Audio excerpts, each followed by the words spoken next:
चुनावी नतीजों के बाद पहली बार पीएम मोदी बीते दिनों वाराणसी पहुंचे। यहां उन्होंने किसानों के सम्मेलन में 50,000 किसानों से संवाद किया। साथ ही किसान सम्मान निधि की 17वीं किस्त में 20,000 करोड़ रुपए जारी किए। पीएम मोदी का ये काशी दौरा सिर्फ किसान सम्मेलन के लिए नहीं बल्कि लोकसभा चुनाव में लगातार तीसरी बार पीएम मोदी को विजय का आशीर्वाद मिलने के बाद हुआ।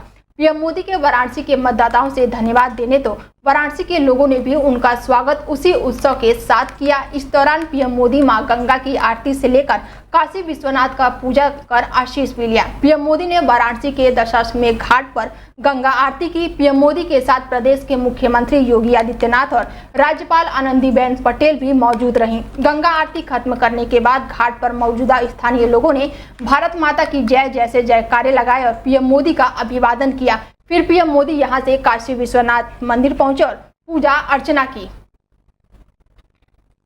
प्रधानमंत्री नरेंद्र मोदी अपने संसदीय क्षेत्र में बीती रात औचक निरीक्षण पर निकले। गंगा आरती देखने और काशी विश्वनाथ धाम में दर्शन पूजा करने के बाद पीएम मोदी देर रात सिगारा स्टेडियम पहुंचे। वहां इंडोर एक्सपोर्ट कॉम्प्लेक्स का निरीक्षण किया। इसके बाद वो रात्रि विश्राम के लिए गेस्ट हाउस पहुंचे। निरीक्षण के वक्त प्रधानमंत्री के साथ मुख्यमंत्री योगी आदित्यनाथ भी मौजूद रहे।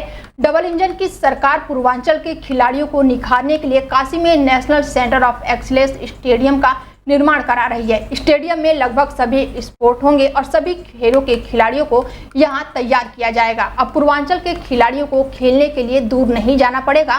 खेल प्रेमिकों को वाराणसी में ही अंतर्राष्ट्रीय स्तर के मैच देखने को मिलेगा। डॉक्टर संपूर्णानंद स्पोर्ट स्टेडियम का पुनर्विकास किया जा रहा है। स्टेडियम की इमारतें ग्रीन बिल्डिंग होंगी। यूपी विधान परिषद की खाली हुई एक सीट पर उपचुनाव कराए जाने की अधिसूचना जारी की गई है। निर्वाचन आयोग ने विधान परिषद सदस्य स्वामी प्रसाद मौर्य के फरवरी 2024 में त्यागपत्र दिए जाने के बाद खाली हुई एक सीट पर उपचुनाव 12 जुलाई को कराए जाने के नोटिफिकेशन जारी किए हैं।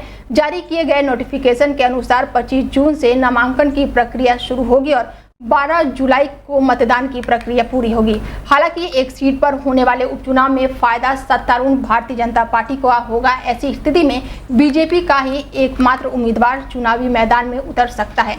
मतदान की स्थिति एक से अधिक प्रत्याशी के होने पर मतदान की प्रक्रिया पूरी होगी। सामान्य तौर पर एक सीट पर विधान परिषद के उपचुनाव में जिस दल के विधायकों की संख्या सर्वाधिक होती है वही निर्वाचित होता है। बता दें, उत्तर प्रदेश सरकार में भारतीय जनता पार्टी को पूर्ण बहुमत है। ऐसे में एक सीट पर जब उपचुनाव होगा तो बीजेपी का ही प्रत्याशी निर्विरोध निर्वाचन से विजयी घोषित किया जाएगा।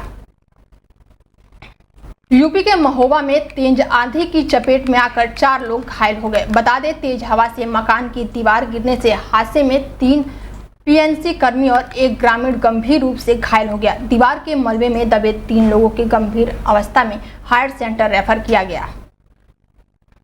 अयोध्या में भगवान राम मंदिर बनने के बाद फर्रुखाबाद से भी सीधी बस सेवा की मांग जनता की तरफ से लगातार उठ रही थी, जिसको देखते हुए फर्रुखाबाद से नीम करौली धाम होते हुए अयोध्या तक बस सेवा शुरू की गई है। सांसद मुकेश राजपूत ने हरी झंडी दिखाकर बस को रवाना किया। बस में ऑनलाइन टिकट सेवा भी उपलब्ध रहेगी। फर्रुखाबाद रोडवेज बस अड्डे पर सांसद मुकेश राजपूत की अध्यक्षता में कार्यक्रम का आयोजन हुआ।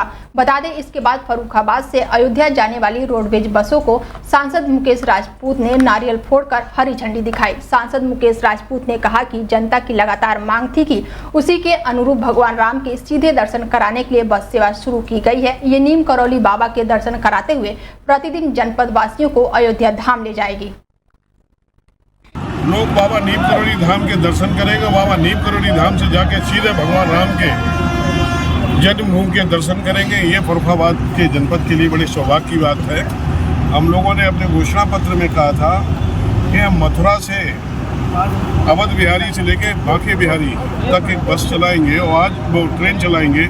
आज आप देख रहे हैं बाबा नीम करौली धाम से भगवान प्रभु राम की जन्मभूमि तक अयोध्या धाम तक सीधी बस की 2 सेवाएं हुई। सवेरे 5:30 बजे यहाँ से चलेगी, नीम करौली धाम होते हुए लखनऊ जाएगी, लखनऊ से अयोध्या जाएगी और अयोध्या में 15 मिनट रुकेगी। 4 बजे शाम को वहाँ से फर्रुखाबाद होते नीम करौली। सहारनपुर में देर रात गला रेत कर हत्या की वारदात को अंजाम दिया गया। घर से बाहर सो रहे व्यक्ति को गला काटकर निर्मम हत्या की गई है। हत्याकांड के बाद पूरे इलाके में हड़कंप मच गया है। मौके पर पहुंची पुलिस टीम ने शव को कब्जे में लेकर पोस्टमार्टम के लिए भेज दिया है। हत्या के कारणों का अभी पता नहीं चल पाया है। सहारनपुर एसपी सिटी अभिमन्यु ने पूरे मामले पर जानकारी देते हुए बताया कि देर रात घर के बाहर सो रहे एक व्यक्ति की गला काटकर हत्या की गई, जिसके बाद तुरंत फॉरेंसिक टीम और पुलिस जांच पड़ताल में जुटी हुई है। फिलहाल मृतक व्यक्ति बॉबी के शव को मोर्चरी में रखवा दिया गया है और आसपास लगे सीसीटीवी फुटेज के आधार पर जानकारी जुटाई जा रही है। जल्द ही हत्या के आरोपियों को गिरफ्तार कर लिया जाएगा। जी, कुतुबशेर थाना क्षेत्र अंतर्गत मानकमऊ चौकी है, वहाँ पे खतरीवाला गांव पड़ता है। रात को करीब 3:30 से 4 बजे के बीच में पुलिस को ये सूचना मिलती है कि एक व्यक्ति है जिनका नाम बॉबी है और वो रहने वाले खतरीवाला के ही हैं। वो बाहर पलंग डालकर सो रहे थे रात्रि में, और जब उनकी घर वालों ने करीब 3:30-4 बजे उनको बाहर निकल के देखा तो उनका गला कटा हुआ था और किसी ने इस तरह से उनकी हत्या कर दी थी। और तुरंत ही वहाँ पे पुलिस पहुँची है, फील्ड यूनिट की भी पुलिस पहुँची है।